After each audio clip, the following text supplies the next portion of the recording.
all you have is a win. I remember playing football. Even though I'm small, I'm compact like a Neolith. When you win, it's just for a brief moment.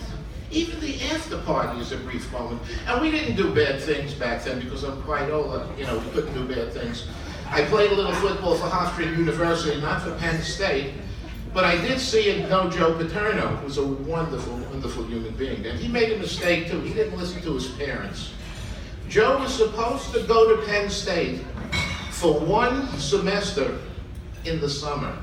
His father made him promise to go to law school. He and his brother were incredibly bright things. Paterno was a scholar.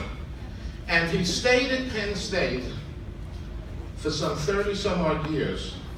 He coached a team, won many national championships, and never listened to his parents. So I'm assuming if I say these things tonight, that Heather and Niraj doesn't listen, he's just stubborn. No, really, take a look at him. Does he remind you of something out of Egypt? He never moves, like Amenhotep. He's in this position with that distant glaze, like the students. Sometimes I would lecture, and I thought I was lecturing to 200 students. I thought I was lecturing in a cemetery. I got no reaction. Because the thing is, and I always told them, don't do what I do, because this was art history. Man, you can't get a job doing art history. So you turn the lights out, and you have to speak extemporaneously. I'm in the dark. I put a slide up. And they're falling this 8 o'clock class. They're wavering. There's terrible stuff that goes on. And they paid me for this. I enjoyed it. Hofstra University, by the way, was a great school. I played a little football for them till I found out I was academically challenged, and then they said, you've got to leave. I was afraid to leave because I had to bring up my average.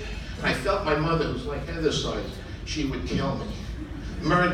She wielded an incredible spaghetti spoon with such ferocity, because no one knew. I grew up on ADD. I see numbers backwards and everything. No one knew I'd take me.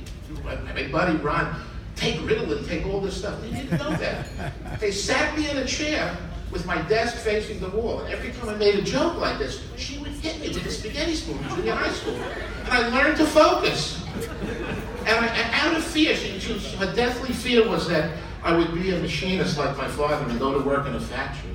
I had to use my mind. My mind, when I was 16, was only thinking about girls. That's about it. My biggest thing was driving my garbage truck. I had such fun. That's where I met my lovely wife, Sharon, at 13 years old.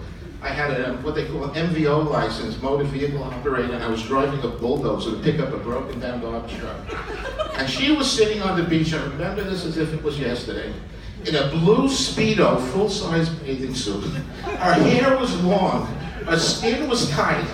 Oh, I thought I was gazing at a goddess. There she is.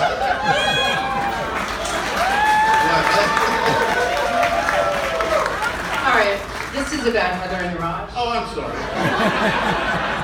I didn't know, but this is the way I used to keep my students interested. You see, all of you woke up, and then I go into the lecture. And then I start on the, anyway, okay. So first and foremost, I'd like to really welcome and thank Niraj's grandmother for being here, and Niraj's lovely parents, and of course my wife. Now my wife wasn't involved in the creation of Niraj, but his parents were. And the DNA that flowed through their veins produced this testosterone drug addict. But he doesn't move. I mean, I looked at a koala bear once, and you see how they just... Okay, this is part of my... Okay, at this point in time, I'd like to give congratulatory wishes to Niraj and Heather. I just have a few things to say about relationships. I'd also tell my students that too, a little bit about, especially on Fridays, because Fridays, the boys are in heat. Okay. Heather and Niraj. Okay.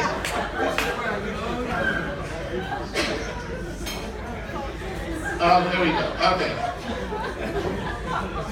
Let there be spaces in your togetherness, and let the winds of the heavens dance between you.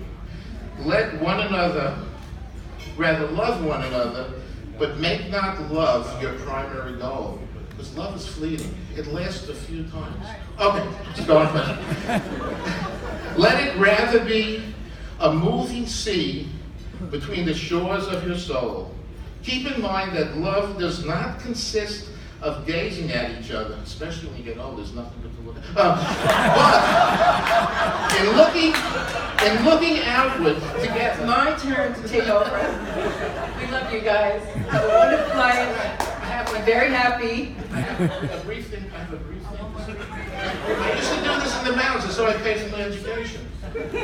Short, very short. Okay, we'll make it very short. Go to your last line. My last line. May you be blessed with happiness, wealth, and health always. Three toasts. L'chaim, which is to life. La tutta salute, which says to your health. And chin chin, all things good for you forever.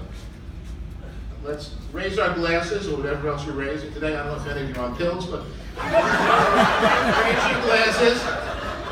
Pop that Quaalude in your mouth if you have it. $35 for filling you, and drink up.